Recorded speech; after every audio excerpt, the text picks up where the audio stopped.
기운이 없는 인생이고 여러분 그리고 저는 시간이 지날수록 세월이 갈수록 깨닫고 느끼는 것은 여러분 멀리 있는 사람, 잘 모르는 사람에게 잘해주기보다 뭐 그렇다고 그분들한테 뭐 해코지를 하라는 게 아니라 우리 주위에 있는 가까이 있는 사람들을 소중히 여기고 따뜻하게 대하고 말 한마디를 하더라도 정감 있게 하는 것이 참 중요하다라는 생각을 가지게 됩니다. 네. 뭐 결국 이웃 사랑이라는 게 그런 거잖아요. 그래서 뭘 대단하게 당장 내 목숨을 막 그냥 뭐 주겠다 그런 좀 허무맹랑한 생각보다는 우리 일상에서 뭐 이제 따뜻한 말 한마디 그리고 또 친절한 행동 결국 이런 게 우리 삶을 부유하게 하고 하는 게 아닐까. 제가 최근에 행복의 기원이라는 책을 읽었습니다. 이 저자는 이제 심리학 교수인데 사실 뭐 철저하게 어떤 진화론적인 입장에서 예. 심리학과 교수인데도 아주 진화론적인 입장에서 그리고 프로이드의 그 심리학적인 입장에서 행복을 굉장히 좀 독특한 방식으로 풀어가긴 했습니다. 제가 다 동의하는 건 아니지만 여러분 하나님을 모르는 사람들이 밝혀놓은 것들이라고 해서 여러분 우리가 다 부정적으로 볼 필요는 없습니다. 뭐 예를 들면 문학 작품도 마찬가지고 때로는 거기에 진리의 파편들이 숨겨져 있는 경우들이 많이 있거든요. 그래서 우리는 잘 분별해서 취하면 되겠죠. 거기 이제 저자가 얘기하기를 행복은 결코 아무리 큰 사건이 일어났다 하더라도 그건 오래 지속되지 않는다라고 얘기합니다. 그러니까 하나의 예시로 든 게 복권 당첨된 사람들은 얼마나 행복한가라는 걸 이제 저희가 추적 연구해 보니까 복권이 당첨되고 난 뒤에 불과 그 행복감이 오래 지속하지 않더라는 거죠. 네. 그래서 보통 우리 이렇게 말하잖아요. 차를 사면 한 달 행복하고 집을 사면 석 달에 행복하고 뭐 그런 얘기를 하잖아요. 그래서 이분은 아이스크림 이론을 주장합니다. 아이스크림이 이제 계속 혀를 낼름낼름 하면서 빨아먹어야 되잖아요. 행복이라는 것은 순간 그 큰 사건이든 작은 사건이든 지속적으로 계속해서 경험할 때 그게 유지된다 이렇게 얘기를 합니다. 네. 저는 그 말이 참 일리가 있는 것 같아요. 어떤 특정한 한 순간 그런 사건이 우리를 계속해서 행복하게 해주지 못하거든요. 그래서 우리 일상에서 지속적인 이런 행복감을 우리가 경험하고 누리기 위해서는 우리 각자 또 서로 그런 게 필요하지 않나 싶습니다. 여러분 행복하십니까? 네. 예배드리는 이 시간 행복하지 않습니까? 네. 네, 행복하시길 축복합니다. 아멘.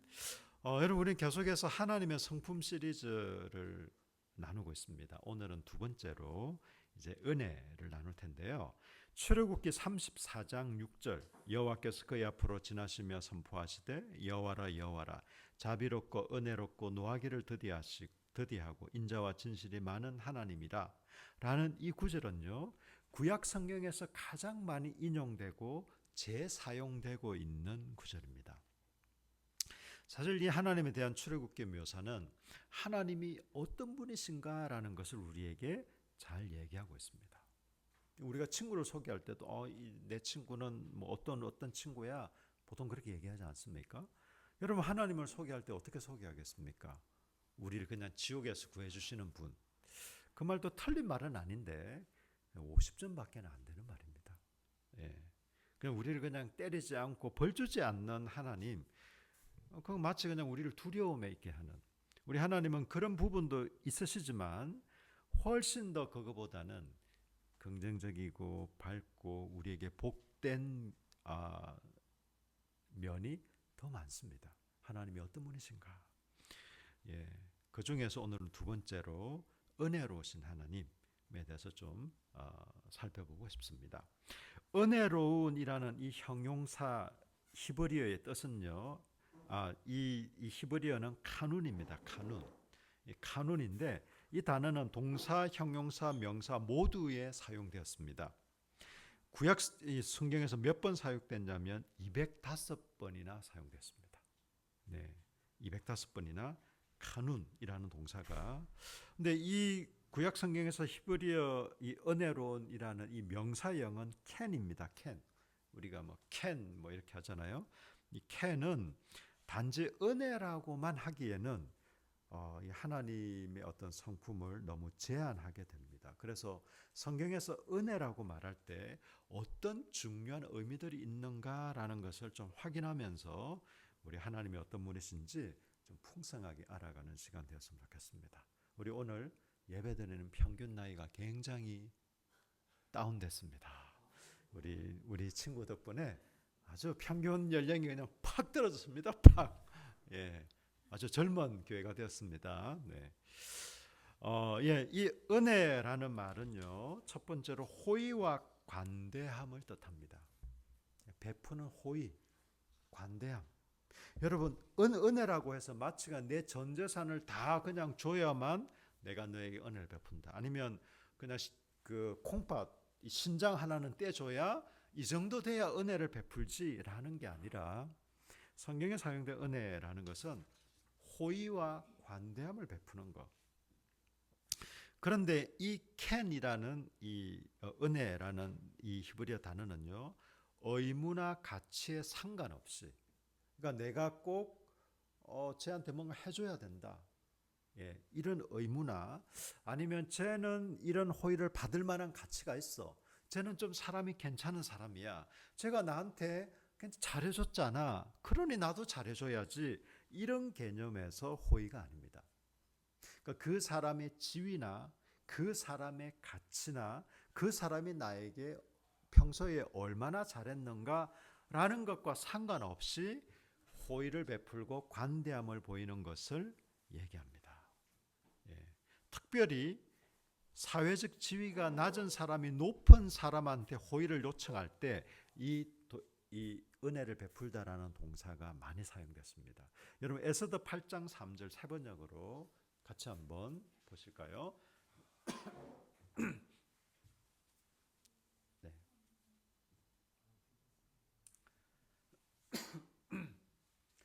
네, 8장 3절 같이 읽겠습니다. 시작.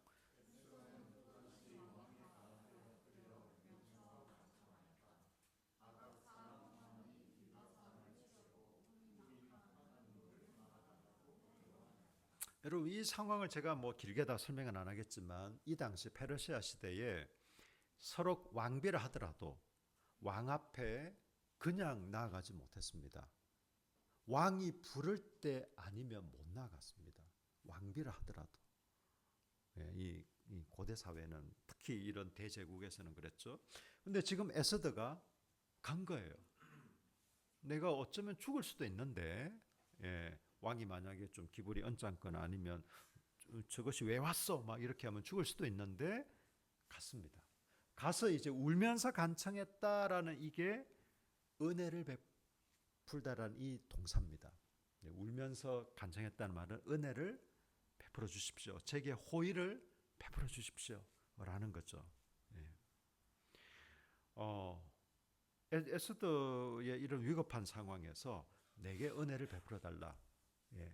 지위가 낮은 사람이 지위가 높은 사람한테 이렇게 좀 은혜를 구하거나 도움을 요청하는 경우가 굉장히 많았다고 합니다. 또 하나는요, 당신의 눈에서 호의를 베풀어 주십시오. 당신의 눈앞에서. 예, 이런 표현으로 한 47번 정도 사용됐다고 합니다. 여러분 창세기 39장 4절 예, 세 번역으로 같이 한번 읽을까요? 시작. 주인은 요셉이 눈에 들어서 그를 신복으로 삼고 집안일과 재산을 모두 요셉에게 맡겨 관리하게 하였다. 이때 주인은 보디발이죠. 네. 요셉이 그 보디발의 어떤 가정 총무로 들어갔을 때 요셉이 눈에 들어서, 그러니까 이 영어 성경 NASB 영어 성경은 found favor in his sight. 그의 눈앞에서 호의를 받았다. 예. 이거거든요. 눈에 들어서라는 건 눈앞에서 호의를 베풀었다. 네. 내 눈앞에서. 네. 그러니까 바로 1대1로 있는 여기서 그래서 이 호의를 요청할 때 그 말은 뭐 은혜를 입다라는 것과 똑같은 말입니다. 네. 여러분 그리고 한 부분 더 살펴볼까요? 룻기 2장 10절 보시면 룻이 엎드려 얼굴을 땅에 대고 절하며 그에게 이르되 나는 이방 여인이거늘 당신이 어찌하여 내게 은혜를 베푸시며 나를 돌보시나이까 하니. 여러분 룻은 이방 여인으로 자기의 시어머니 나오미를 따라 왔잖아요. 근데 이제 뭐 친척 중에 이렇게 좀 힘들거나 어려운 가운데 있는 사람은 가장 가까운 친족 중에 돌봐야 되는 그런 좀 시스템이 돼 있었거든요. 이스라엘은. 그래서 그 룻이 엎드려 얼굴을 땅에 대고 나는 한낱 이방 여인일 뿐인데 어째서 내게 이런 은혜를 베푸십니까? 영어 성경에는 I found in your sight. 당신의 눈앞에서 제게 은혜를 이렇게 베푸십니까? 이때 사용된 단어도 동일하게 이 캔의 어떤 동사형, 은혜를 입다라는 뜻입니다. 그러니까 여러분 그냥 우리가 하나님이 내게 은혜를 베푸셨어라는 거, 그냥 나를 구원해 주셨어. 꼭 너무 그냥 구원, 그냥 천국시오 이런 식으로만 생각할 게 아니라 구약 성경에서 사용된 굉장히 많은 경우는 이렇게 호의를 베풀고 관대함을 베푸는 거. 내 눈앞에서 좋은 일이 일어나게 하는 거. 바로 그런 뜻으로 사용되었습니다. 두 번째는요. 받을 자격이 없는 사람에게 주어지는 호의와 선물이라는 뜻이 있습니다. 이 은혜라는 또 은혜를 베풀다라는 캔에 가장 이 많이 사용되는 두 가지 경우를 제가 말씀드리는 거예요. 지위가 낮은 약자나 종속적인 예를 들면 주인과 종의 관계라든지 그런 사람의 지위가 높은 사람으로부터 호의나 친절한 선물을 받는 경우 이때 선물 역시도 자신의 가치나 지위에 상관없이 혹은 어떤 의무감이 없이 주어집니다. 여러분 고대 사회는요 100% 신분제 사회이지 않습니까? 지금도 우리나라 사회는 당연히 평등 사회이긴 하나 여러분 알게 모르게 어떤 경제적인 혹은 사회적인 지위나 이런 것으로 인해서 계층이 있다라고 얘기하지 않습니까? 보이지 않는 사회적으로는 구분되어 있지 않는 여러분 저기 유니스트 대학에 유학생들 있잖아요. 인도 친구들도 좀 이렇게 많이 와 있는데 여러분 아직도 인도는요 철저하게 신분제 사회입니다. 제가 참 놀랐습니다. 이 21세기 지금도 인도는 아주 명확하게 신분제 사회. 고대 사회에서는 그건 말할 것도 없습니다. 이 성경 시대도 마찬가지입니다. 주인과 종 또 사회적인 관계 속에서 이럴 때 은혜 또 호의를 베푼다. 관대함을 베푼다 이런 것은 지금 우리가 생각하고 있는 좀 지나가다가 조금 이렇게 무거운 짐을 들고 가고 있는데 좀 도와주는 물론 그것도 호의를 베푸는 일입니다. 호의를 베푸는 일이지만 그런 것과는 비교가 될 수 없는 마치 우리가 여러분 우리 조선 시대에 어떤 이런 노비가 있었던 시대에 자기 노비 문서를 태워버리는 그런 것도 이런 호의나 관대함에 어떤 포함될 수 있는 것이죠. 여러분 창세기 33장 8절 세 번역으로 한번 보겠습니다. 우리 다 같이 한번 읽을까요? 시작.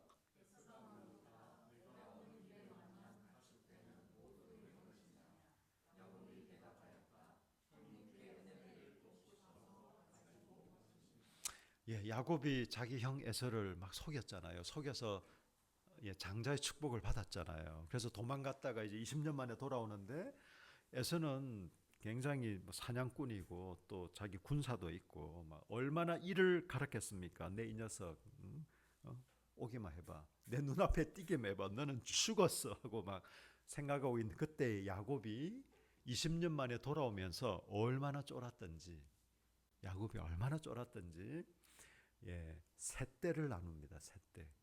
그런데 자기 부인하고 와이프들 자기 부인하고 자녀들 앞에 보냅니다. 비겁한 사람이에요. 제 아들 이름이 요셉이라 학렬로 따지면 제가 야곱이 되는데 참 저도 이렇게 비겁한가 싶기도 합니다. 비겁해요, 비겁해. 예. 선물을 사실 보내긴 하지만 거의 뭐 제발 형님 한번 살려주십시오 뭐 그런 의미에서 뭐 좋은 의미에서 선물이 아니고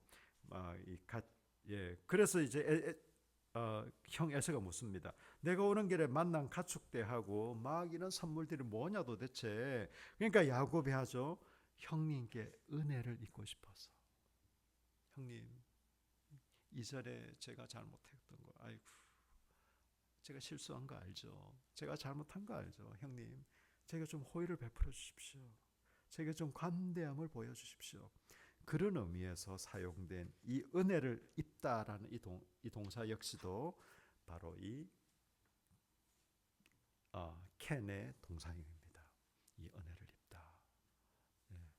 정말 그때 자기 에서 형이 형 에서가 이 자식 내가 20년간 한순간이라도 잊었을 것 같냐 이 자식아? 그럼 그냥 죽는 거예요, 야곱은. 근데 오히려 어떻게 됩니까? 결국 은혜를 입지 않았습니까? 에서 형으로부터 호의와 관대함도 받고 하나님께서 또 그 에서를 통해서 에서가 오히려 이렇게 합니다. 내가 너의 가족을 책임지겠다. 죽이기는커녕 책임지겠다고 합니다. 여러분 하나님이 이런 정말 그분의 어떤 긍휼과 자비를 베푸시면 이런 놀라운 일이 일어납니다. 마지막으로 여러분 이 구약 성경에 나타나는 이 은혜 히브리어로 켄 이것은요 신약에서 어떻게 나타났을까요? 신약에서 한 인격 속에 완전히 구현되고 실현됩니다. 그게 바로 오늘 우리가 읽은 요한복음 1장 14절로 17절입니다. 그래서 어떤 분은 이 출애굽기 34장 6절의 메시아 버전이 바로 요한복음 1장이다라고 얘기를 합니다. 예수 그리스도 안에서 이 은혜가 실체가 되는 거죠. 실체, 눈에 보이는. 여러분 실체라는 것은 눈에 보이는 거잖아요. 네. 그래서 여러분 14절에 은혜와 진리가 충만하더라. 16절에 은혜 위에 은혜다. 그리고 17절에 은혜와 진리는 예수 그리스도로 말미암아 온 것이다. 여기서 바로 은혜. 하나님의 은혜로운 은총은 그 사람의 신분이나 사회적 지위나 가치와 상관없이 주어집니다. 그래서 여러분 이게 놀라운 하나님의 은혜입니다. 여러분 우리가 이 하나님의 호의와 관대를 받을 자격이 있을까요? 절대 없습니다, 여러분. 우리는 이런 호의와 관대함을 받을 자격도 없고 구할 염치도 사실 없습니다. 오히려 우리에게는 형벌이 기다리고 있고 우리 죄로 인한 마땅히 받아야 될 형벌을 우리가 받아야 함에도 불구하고 형벌 대신에 하나님은 선물을 주셨습니다. 선물. 그래서 여러분 에베소서 2장 8절에서는 뭐라고 얘기합니까? 4절과 5절은 긍휼이 풍성하신 하나님이 우리를 사랑하신 그 큰 사랑을 인하여 허물로 죽은 우리를 그리스도와 함께 살리셨고 너희는 은혜로 구원을 받은 것이라라고 얘기하고 있습니다. 너희는 은혜로 구원을 받았다. 바로 그 은혜, 이게 바로 켄입니다. 여러분 하나님의 은혜는 하나님의 성품과 뗄래야 뗄 수 없습니다. 성경은 하나님의 관대한 선물을 가리키는 언어들로 가득 차 있습니다. 우리는 하나님의 성품을 닮은 존재로 창조되었습니다. 그래서 여러분 결국 우리가 그리스도에게까지 자란다라는 것은 우리가 키가 엄청나게 커진다는 것이 아니라 우리가 하나님의 성품을 닮아간다라는 말입니다. 저와 여러분의 성품에서 그리고 구체적인 우리의 삶의 자리에서 하나님의 관대함과 은혜가 흘러가고 나타나기를 소망합니다. 여러분 하나님을 닮고 계십니까? 아멘이시죠? 아멘입니다. 우리는 하나님을 닮고 있습니다. 물론 개인 차는 있을 것이에요. 예수님을 믿은 지가 얼마나 됐는지, 또 예수님을 인격적으로 만난 지는 또 얼마나 됐는지, 그 어떤 기간이나 또 그 개인의 어떤 반응 여부에 따라서 물론 개인 차는 있겠지만 우리는 계속해서 하나님이 어떤 분이신가, 하나님의 성품을 닮아가고 있습니다. 혹시 이런 말 들어본 적 있어요? 잔인한 하나님, 매몰찬 하나님, 비정한 하나님, 비인간적인 하나님, 비인격적인 하나님, 그런 하나님은 없어요. 없습니다.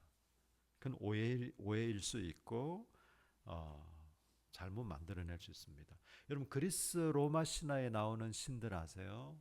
얼마나 잘 삐지고 질투하고 그리스 로마 신화에 나오는 신들은요 정말 재밌는 이야기일 수는 있는데 야 도대체 어떻게 신들이 저럴까?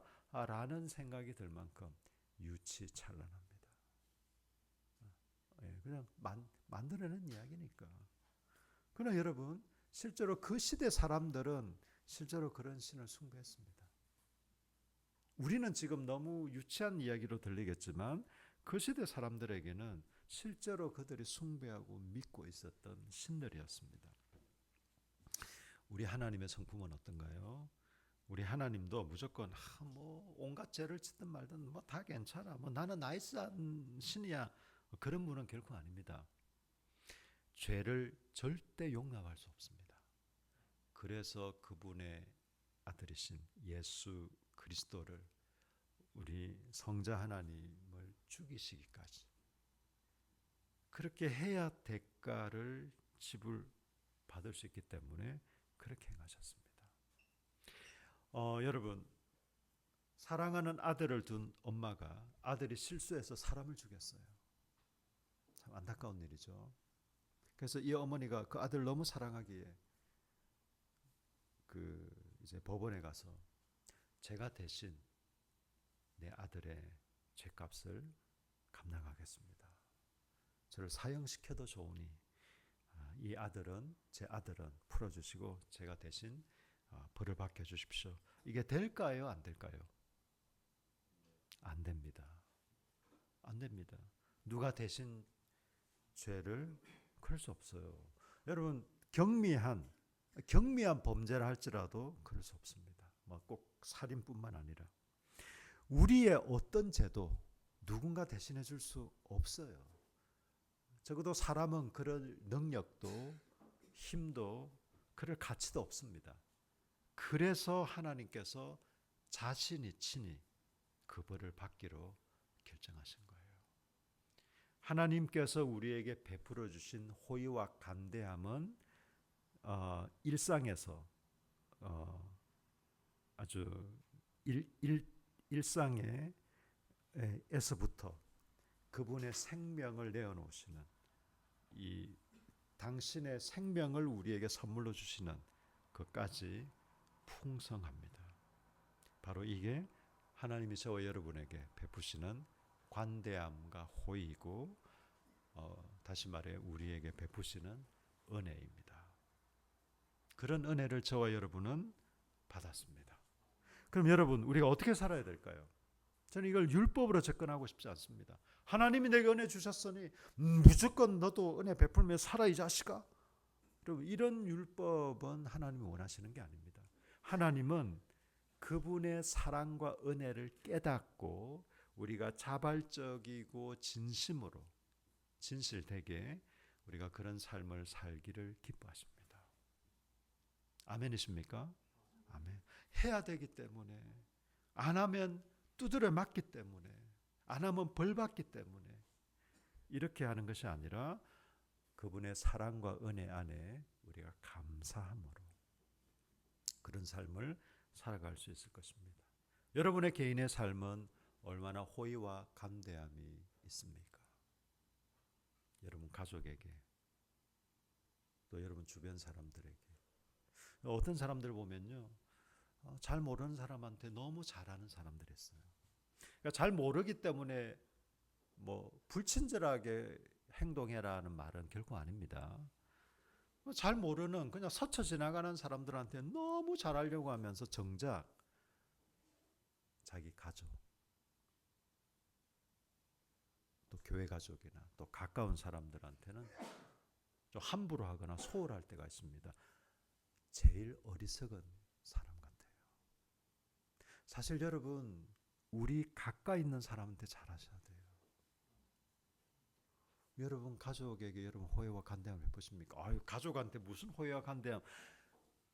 제가 보니까 부부 사이에 제일 호의와 간대함이 필요합니다. 예. 왜냐하면 상처를 제일 많이 주고받을 수 있는 게 부부 관계예요. 그리고 부모와 자식 간에도 그렇습니다. 오히려 가까운 가족이나 가까운 사이일수록 호의와 간대함이 필요합니다. 사람이 누구한테 상처를 받습니까? 지나가는 사람한테 상처받지 않아요. 저도 제가 보면요, 제가 우리 가족에게도 제가 상처를 받기도 하고 주기도 하고, 제 친한 사람들한테도 제가 상처를 주기도 하고 받기도 해요. 그냥 좀 적당히 아는 사람이 한마디 한 거 가지고 제가 크게 신경 쓰지 않습니다. 근데 저하고 친한 사람이라고 생각되는, 저하고 자주 만나기도 하고 가깝기도 하고 내가 굉장히 막 뭔가 이런 비중을 두는 그 사람이 내 마음을 찌르는 혹은 내 마음을 불편하게 하는 한두 마리든 굉장히 영향력이 있습니다. 저 역시도 마찬가지겠죠. 제가 제 가까운 사람한테 하는 한두 마리나 어떤 행동들이 그럴 수 있겠죠. 그래서 여러분, 우리 가족이나 우리 주위에 있는 사람에게 호의와 간대함. 왜요? 그냥 어떤 인간 처세, 인간관계에서 그렇게 하면 좋다더라. 우리는 그런 식으로 접근하지는 않습니다. 결과는 비슷할지 몰라도 우리의 동기는, 그리스도인들의 동기는 결코 그렇지 않습니다.